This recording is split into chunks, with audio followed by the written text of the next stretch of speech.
Bienvenidos a una sesión más de nuestra reunión de varones. En esta ocasión vamos a ver el tema de decisiones. Así es que pues vamos a pasar a nuestras diapositivas para poder iniciar.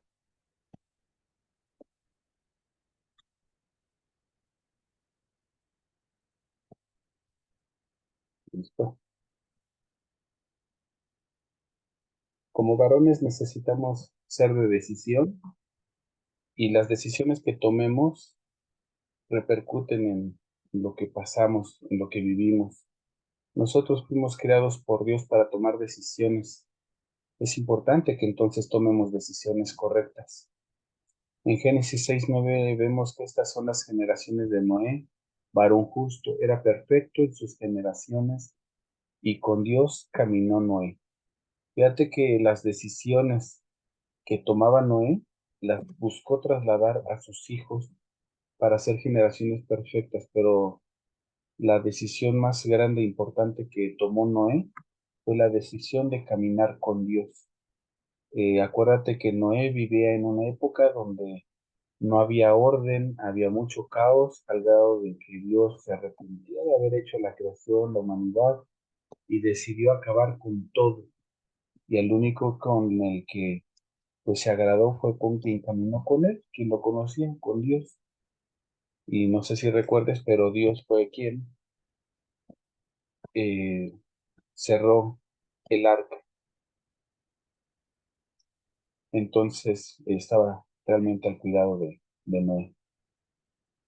Si Dios puede encontrar tan solo un hombre justo, con él puede empezar de nuevo y continuar con su plan.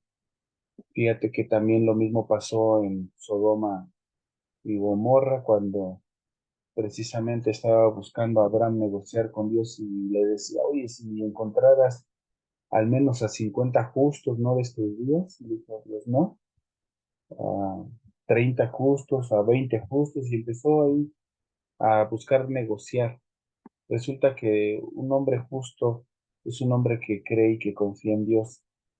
La descendencia de Noé se olvida de Dios, ya no lo toma en cuenta y cae nuevamente en el pecado, que es la autosuficiencia, el orgullo y la soberbia. Estos tres conceptos, autosuficiencia, orgullo y soberbia, es lo que nos persigue cuando no estamos confiando en Dios. No confiamos en Dios, no buscamos de Él y no lo conocemos. Entonces viene a nosotros el que creemos que por nuestros propios medios, por nuestro físico, por nuestro conocimiento, por la intelectualidad, por el medio económico, por lo que te rodea. El orgullo y la autosuficiencia te hace creer que no necesitas a Dios y que por tu propio músculo lo puedes hacer. Pero fíjate que Dios entiende que la habilidad que nos ha dado, pues tiene un propósito. Él lo sabe. Pero cuando tú no lo sabes, piensas que es porque te lo mereces, que por tus méritos. Por eso dice aquí esta ilustración, no grasas, Dios es para los ignorantes. Y no sé si has escuchado eso, de que simplemente una persona que está buscando una relación con Dios es una persona débil y que sin carácter y nada más alejado de la realidad, porque yo he visto a gente en un BMW, con un traje muy caro, fumando. Y el hecho de que esté fumando no es tanto de que esté pecando, pero es que hay algo dentro de sí en su emoción que está dañando lo que realmente es él. Y es ahí donde podemos ver parte de la ignorancia, de la separación de Dios, de que esos vacíos los buscan llenar con éxito, con mujeres, con vino, con distracciones, y finalmente el vacío permanece ahí porque no se toman de la mano de Dios. En Génesis 11:4 dice, edifiquemos una ciudad y una torre cuya cúspide llegue al cielo, y hagámonos un nombre por si fuéramos esparcidos sobre la faz de toda la tierra. Esto es lo que estaba haciendo toda la humanidad. Hagamos nosotros mismos el templo, hagamos nosotros mismos Dice aquí una torre, la torre de Babel, ¿te acuerdas? Ahí donde se esparcieron las lenguas y estaban aquí ellos creyendo que ellos lo iban a hacer por su propio mérito.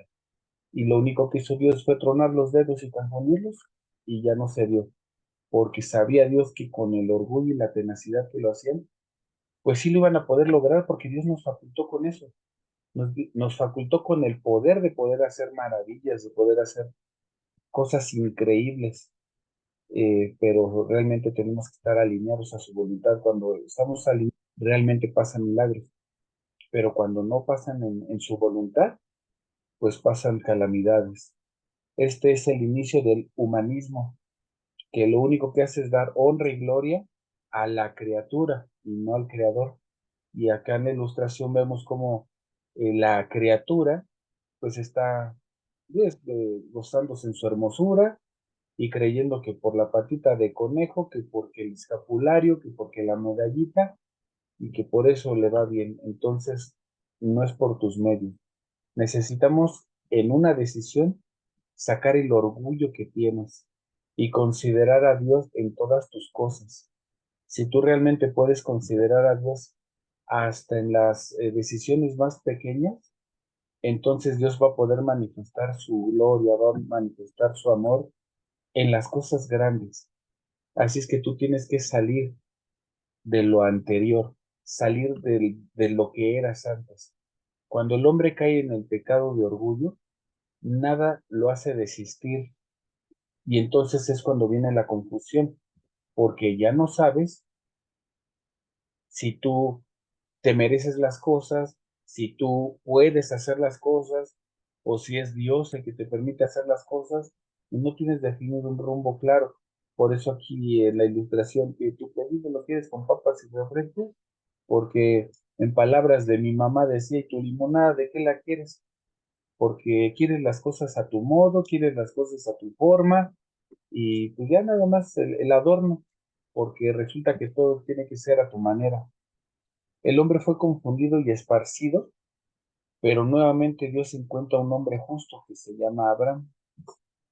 Y resulta que en Génesis 11, del 27 al 29, dice, esas son las generaciones de Taré. Taré engendró a Abraham, a Nacor y a Harán. Y tomaron a Abraham y Nacor para sí mujeres. El nombre de la mujer de Abraham era Sarai, mas Sarai era estéril y no tenía hijo.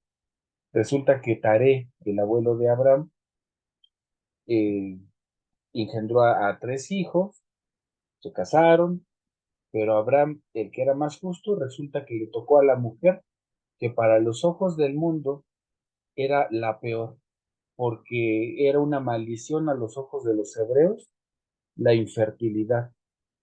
Entonces, en los ojos de la humanidad, Nacor y Harán tenían hijos con sus mujeres, pero como Abraham no podía tener hijos con su mujer, pensaban que estaba maldecido y ya habían pasado 90 años y Abraham no había podido tener hijos. Era estéril y en ese sentido Dios no pensaba que fuera estéril, pero Abraham debía tomar una decisión, seguir adelante o volver atrás. Y Abraham tomó la decisión de seguir adelante, de continuar con la mujer de su juventud, con la mujer con la que había tomado una decisión, dejar de creer que era una mujer maldecida y realmente creer que esa era una mujer con la que Dios lo iba a bendecir. Y realmente eso hizo cuando se nos quita el velo de los ojos, debemos de tomar una decisión y ver las cosas como Dios las ve. No puedes quedarte estático sin hacer nada y mucho menos puedes regresar a lo que eras antes. Hoy que ya estás buscando tener conocimiento de Dios para tomar decisiones basadas en lo que Dios ordena y dicta para tu vida, tienes que levantar un altar en tu corazón, es decir, generar acciones que te unan a Dios. Lo primero que hizo cuando llegó a la nueva tierra, porque acuérdate que le habló Dios y le dijo, sal de tu tierra y de tu parentela y yo te bendeciré. Y él le creyó. Y lo primero que hizo fue levantar un altar al Señor. Esto es reconocerlo, cambiar su mentalidad, porque acuérdate que Abraham en la tierra de donde venía de una tierra idólatra, de una tierra donde era muy sencillo caer en la influencia que de un dios, que de otro dios, tenían una plaga de dioses ahí, y Jesús se manifiesta. Ahí nosotros podemos ver a Jesús manifestado, porque siempre que hablan de que se le aparece Dios a Abraham, se le aparece en zarza, se le apareció de repente a Moisés, se le aparece en forma de fuego y de sombra a, al pueblo cuando está saliendo de Egipto, se le aparece a las personas, se les aparece de diferente forma, pero es el mismo. A Abraham, un poquito más adelante, vamos a ver que se le aparece también en la forma de Melquisedec. Entonces, aquí en una de las apariciones que le tuvo Dios a Abraham, le dijo, a tu descendencia daré esta tierra. Y ahí también entonces Abraham respondió dando honor a Dios, dándole un altar. Y entonces, ahí donde había aparecido, en el monte al oriente de Betel, Betel que quiere decir casa de Dios, edificó allí también un altar e invocó el nombre de Dios. Por donde quiera que Abraham estaba reconociendo a Dios, estaba estableciendo altares. Pero ¿qué quiere decir? No necesariamente quiere decir que donde vaya caminando iba a poner un monolito o un montón de piedras consagradas como señal. Lo que quiere decir es que en donde quiera que Abraham iba pisando en promesa, Abraham reconocía a Dios y actuaba como hijo de Dios. Es ahí donde tú debes de entender que tú debes de actuar como hijo de Dios, no nada más en la iglesia, en la congregación o en la intención buena de querer cambiar, sino que realmente esa intención la debes de llevar a vida y la debes de llevar a tu casa, la debes de llevar a tu trabajo, en el transporte público, en la calle, en lo que ves en las noticias, en lo que ves en tu celular, en el cómo ves a tus vecinos. En todo lugar debes de establecer ese altar. Y cuando haces eso, te apropias de la promesa de Dios. Esa promesa que Dios le dio a Abraham, también te la da a ti, de hacer de ti una nación grande. Dice Génesis 12, del 2 al 3, y haré de ti una nación grande y te bendeciré y engrandeceré tu nombre y serás bendición además. Tú estás llamado a ser bendición, pero para ser bendición de Dios, tú debes de alinearte a un propósito y de alinearte a una opinión que tiene Dios. Dice, bendeciré a los que te bendijeren y a los que te maldijeren maldeciré. Serán benditas en ti todas las familias de la tierra. ¿No quisieras tú ser la bendición de tu colonia, la bendición de tus vecinos, la bendición para tu familia? Fíjate que te voy a platicar aquí algo personal que me pasó cuando yo conocí de Cristo. Fui muy contento a buscar compartirle a mis primos en ese amor que yo sentía y decía que se debían ellos de saber. ¿Y cuál va siendo mi sorpresa? Que ellos ya eran cristianos y tenían tiempo de ser cristianos y de tener una relación con Dios. Entonces, resulta que todos ellos me dicen, oye, pero pues nosotros ya tenemos esta relación con Dios, nosotros ya estamos eh, pues en esta comunión, y les decía, pero ¿por qué no me dijeron nada? Y me dicen, pues es que te veíamos también en tu bronca, en tu vida, y pues la verdad es que tú no puedes de repente ver que alguien no tiene una relación con Dios y pensar que está bien. El simple hecho de que tú le veas en familia, que lo veas contento, puede ser que en este mundo esté muy feliz porque tenga salud, tenga familia, tenga dinero, tenga trabajo, pero no tiene salvación. Y no puede ser que estés tranquilo de ver que hay gente que no tiene salvación. Ahí es donde tú llevas el mensaje y vas a ser bendición para esa familia. No puedes menospreciar el poder que Dios puso en ti a través de esa decisión. Dice que por donde quiera que iba Abraham levantaba un altar al Señor. Esto es algo que tenemos que hacer nosotros, entender en dónde hay necesidad y compartir de la vida que Dios ya te dio. Necesitamos tomar la decisión de levantar un altar en tu corazón y en ese altar estar adorando constantemente a Dios. Cuando tú decides levantar un altar en tu corazón, estás alerta en todo momento para que puedan ser derramadas en ti las bendiciones de Dios, porque entonces estás luchando contra el pecado de lo que ves, el pecado de lo que escuchas, el pecado de lo que hablas, porque estás cuidando del corazón, porque en la palabra dice que del corazón emanan las cosas. Entonces dice que el corazón es engañoso, por eso tenemos que tener mucho cuidado de las decisiones que guardas en tu corazón. En Génesis 13:4 dice, al lugar del altar que había hecho ahí antes, e invocó allí a Abraham el nombre de Dios. En ese momento, cuando tú estableces un lugar de honra en tu corazón para Dios, Dios está en constante comunicación contigo. Abraham le decía a Dios, pasé por dificultades y por pruebas, y ahora que estoy bien, que soy rico, no me olvido de ti, Señor. El altar de mi corazón está levantado y está firme, yo te adoraré. En el momento en el que Dios te empieza a bendecir, hay mucha gente que en la prosperidad se olvida de Dios.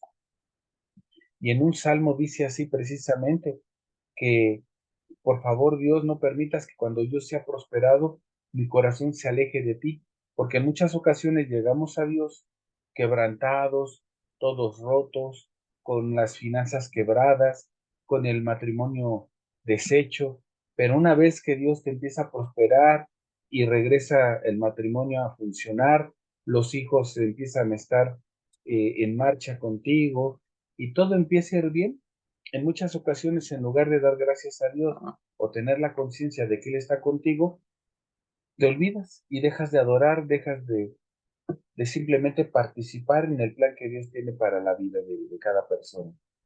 Así es que nosotros tenemos que dar lo que le pertenece a Dios. ¿Y sabes qué le pertenece a Dios? Dios insufló en la nariz de Adán vida. Así es que la vida que tú tienes es una vida que Dios te prestó para que la administraras y vas a necesitar dar cuenta de todo ello. En Génesis 14, del 14 al 16 dice, oyó Abraham que su pariente estaba prisionero y armó a sus criados y los siguió hasta Dan y cayó sobre ellos de él y sus siervos y les atacó y recobró todos los bienes y también a Lot, su pariente y sus bienes. Aquí habla de cuando llegaron unos salteadores y se robaron a Lot y se secuestraron a su sobrino y tomó la decisión de afrontar el problema con lo que tenía. Así es que no tienes que esperar a que alguien más ore por ti, a que alguien te libere, a que es que alguien tiene que venir a orar porque pues a mí Dios no me escucha. Tienes que quitarte esa ideología. Dios ya te facultó y te facultó para que seas bendición con lo que ya tienes. Y con lo que tienes, Dios te va a dar la victoria. Debes de reconocer que hay una guerra y que esa guerra la tienes que pelear. Pero esa guerra no es contra carne ni sangre, es una guerra en el espíritu, una guerra que únicamente vas a poder ganar ganando tu corazón, doblegando tu corazón. Y esto lo vas a hacer haciendo que tu propia carne muera. ¿Cómo vas a hacer que tu carne muera? Resulta que tienes 5 sentidos y a través de tus 5 sentidos recibes los placeres de la vida. Cuando estás dormido, tu deseo, tu cansancio supuestamente, te pide que sigas durmiendo. Pero en el momento en el que tú le ordenas a tu cuerpo despertarse de mañana, muy de temprano, para orar, estás ordenando, estás educando a tu cuerpo para que responda a tu razonamiento y que a través de tu razonamiento puedas entablar una conexión con Dios a través de la oración a las 5 de la mañana. Eso hace que tu cuerpo, tus sentidos, tu carne muera a sus propios deseos. Cuando haces ayuno, tu cuerpo hace un escándalo y dice, tengo hambre, pero tú le ordenas conscientemente, no te vas a morir, cuerpo, vas a sujetarte y te vas a esperar a que yo te dé hasta que yo te dé. Termina tu ayuno, le das de comer y tu cuerpo empieza a educarse. Así como educas el estómago, puedes educar tus ojos, tu nariz, tu lengua, tus oídos, pero tienes que hacerle el frente, tienes que ayunar en ese sentido. Tienes que dejar de escuchar lo que escuchas que sabes que no edifica, tienes que dejar de ver lo que ves que sabes que no edifica, y no puedes tomar por menos, porque todo eso es una guerra. Satanás está eh, muy dispuesto a hacer frente, pero muchas veces sin atacarte, simplemente con distraerte, porque al distraerte te distrae del propósito de Dios, y si no estás en el propósito de Dios, ya con eso Satanás se da por bien servido. Fíjate que Jesús lo previó y dijo: el que no está conmigo, el que no está cosechando, el que no está juntando conmigo, está desperdiciando. Y por lo tanto, si no está conmigo, está contra mí. El simple hecho de la apatía a Dios o el simple hecho de estar distraído en otras cosas, eso te está constituyendo que estás en contra de Dios, en rebeldía franca y en una guerra en contra de lo que Dios quiere para ti. En Génesis 14:20 dice: bendito sea el Dios Altísimo, que entregó a tus enemigos en tu mano. Esto es lo que le dijo Melquisedec a Abraham. Y dice aquí: y dio a Abraham los diezmos de todo. Pero yo sí quiero que en otro momento apuntes y estudies Génesis 14 y todo lo que pasa, porque yo te dije que se le apareció Jesucristo a Abraham. Cuando Jesús estaba con los apóstoles, en lo que nosotros llamamos comúnmente la última cena, en la Pascua, ¿sí te acuerdas qué hizo en esa cena? Dice que tomó el pan y les dijo: este es mi cuerpo, ¿te acuerdas? Y después pasó la copa y les dijo: toman y beban todos de él, porque esta es mi sangre. Bueno, cuando tú estudies el encuentro de Melquisedec con Abraham, lo primero que hizo Melquisedec, que era esa representación de Jesús, dio la señal de que era él, porque tú vas a leer que Melquisedec, al recibir a Abraham, le dio vino y le dio pan. Antes que nada, cuando Melquisedec le da, entonces Abraham en respuesta da diezmo. Cuando tú entiendes este principio, vas a saber que Dios ya te dio vida, que ya te dio una oportunidad más, y que si estás en medio de cualquier problemática, simplemente el Padre ya te dio su propio cuerpo y te dio su propia sangre. Si tú respondes correctamente, entonces vas a responder con diezmo, el diezmo de todo. Y esto no te estoy diciendo que sea lo económico. Dice: Abraham reconoce que es Dios quien le ha dado la victoria y que es Dios el que le ha dado siempre su provisión, y toma la gran decisión de darle al Señor los diezmos de todo lo que tiene. Aquí, cuando estoy hablando de diezmo, estoy hablando también de diezmar la carne,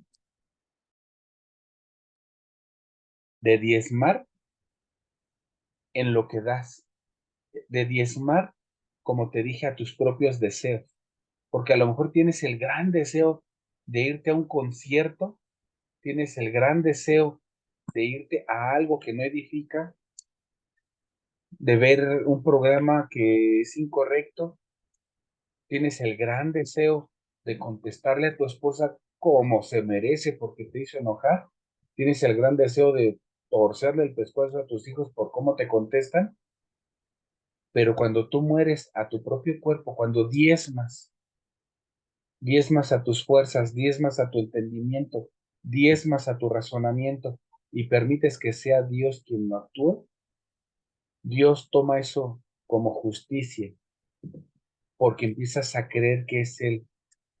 Así es que ya no solamente es aquel hombre que puede obrar justicia, sino es aquel el que le cree a Dios. Y Dios declaró para tus hijos bendición, declaró para tu matrimonio bendición, para aquello que está en ti, en tu carrera.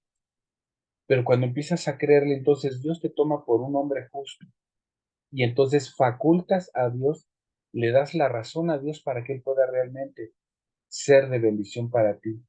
En Génesis 15, del 5 al 6, dice: y lo llevó fuera y le dijo: mira ahora los cielos y cuenta las estrellas. Y le dijo: así será tu descendencia. Y creyó a Dios y le fue contado por justicia. Abraham escuchó a Dios y le fue contado por justicia. ¿Tú cuántas veces puedes escuchar a Dios? Y si no puedes escuchar a Dios en las promesas que tiene para ti, para tu familia, para lo que tú eres y para lo que tú haces, entonces vas a necesitar de un intérprete, de un hermano que llegue a orar por ti, de, de que tú leas en la Biblia una palabra y que Dios hable a ti a través de esa Biblia. Así es como se completa la gran bendición de Dios. Podemos ser justos, pero no salvos. Así es que tienes que creerle a Dios. Por eso es que yo te decía, es probable que tú conozcas a personas que parece que lo tienen todo, o que tú mismo puedas decir, pues es que yo no necesito de Dios porque me va bien en mi trabajo, no hago ningún mal, tengo bien a mi familia, ayudo a los pobres y puede ser que hagas muchas, muchas obras, pero al no creerle a Dios las cosas y promesas, el plan de salvación que tiene para ti, no te califica por justicia y estamos hablando de la salvación, estamos hablando de algo para vida eterna. Así es que existen muchos que son buenos hombres, buenos esposos, buenos padres, buenos trabajadores, pero no son salvos. Aquí estamos hablando de salvación. Aquí la situación no se trata de glorias, no se trata de medallas, se trata de vida eterna. Y esa vida eterna en bendición la vamos a vivir desde esta tierra, pero eso es una decisión.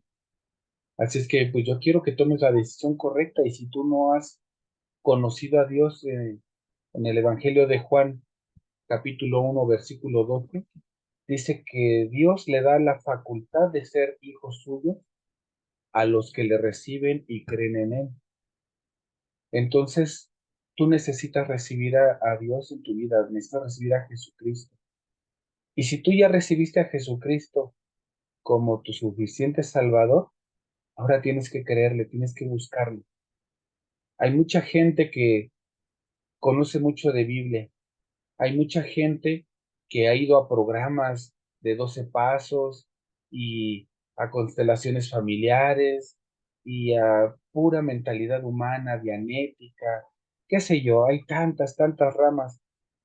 Y en el engaño dicen que todos los caminos llevan a Roma y que todos los caminos te conectan a Dios, pero eso no es cierto. Jesús nos ahorró tiempo diciéndonos, yo soy el camino, la verdad y la vida, y nadie llega al Padre si no es por mí. Cuando yo recibí esta palabra, yo pensé que Jesús era un soberbio por pensar que solo a través de él. Y tuve muchos años más para estar dándome de topes y andar buscando simplemente en vueltas, para llegar al mismo punto de entender que cuando Jesús me decía, yo soy el camino y la vida, nadie llega al Padre si no es a través de mí. Lo único que quería Jesús era ahorrarme tiempo de sufrimiento. Me quería ahorrar años de trabajo humano e infructuoso porque de nada me sirvió. Así es que yo te invito a que establezcas un compromiso en esta hora con Jesús para conocerle. Lee la Biblia, solamente a través de la Biblia lo vas a conocer. Haz oración muy de temprano, aunque quieras dormir. Vence tu deseo de dormir, vence tu deseo de comer abundantemente y haz ayuno. Esas cosas te van a ayudar realmente a conectar con Dios, porque cuando bajas a tus deseos de la carne, a los deseos de tu cuerpo físico, entonces aprendes a bajar los deseos de tu cuerpo físico como un deseo sexual desenfrenado, como una hambre de lascivia, de lujuria, que pareciera no tener control, pero entonces empiezas a controlarla porque empiezas a educar, a domar tu cuerpo, a domar tus sentidos. Cuando educas a tus sentidos, educas a tus pensamientos. Al educar los pensamientos, se educan los sentimientos. Y cuando educas los sentimientos, entonces también estás generando cambios en tu actuar. Esa es la cadena que se lleva. Y todo empieza por creerle a Dios. Porque cuando le crees, lo conoces, se toma por justicia y entonces haces viva la palabra que viene en Juan 1:12, donde entonces te conviertes en hijo. Ya no eres más un esclavo del pecado, ya no eres un esclavo de los medios y del sistema de pecado, del sistema de Satanás. Eres un hijo de Dios y así como eres hijo, también heredero de todo lo que Él prometió. Tú vas a responder con diezmo. Y no te estoy hablando solo de dinero, estás respondiendo con darle de tu tiempo. 10 minutos para leer todos los días, 10 minutos para orar, 10 minutos para consentir a tus hijos, 10 minutos para consentir a tu esposa. Todos los días empieza a diezmar a tu fuerza y a tu entendimiento. Deja de creerte autosuficiente y por favor establece una relación con el Padre. Es lo mejor. De esto se trata todo esto y de esto se trata esto que vino a hacer Jesús. Así es que, pues bueno, te agradezco el tiempo. Yo establezco este tiempo como un tiempo de rompimiento para ti en tu mentalidad, creyendo que estás realmente buscando establecer este orden con Dios y Él va a respaldar precisamente la decisión que estás tomando de seguirlo. Si decides tomar otro camino, pues bueno, ya sabemos a dónde te va a llevar y si en algún momento decides cambiar, aquí estamos nosotros realmente para acompañarte en ese camino, porque Dios lo que quiere no solamente es que lo conozcamos, sino también quiere que vivamos vida eterna. De eso se trata, de que tengamos salvación. Te agradezco tu compañía, nos vemos la próxima semana y que tengas muchas bendiciones en tanto nos volvemos a ver. Bendiciones, hasta luego.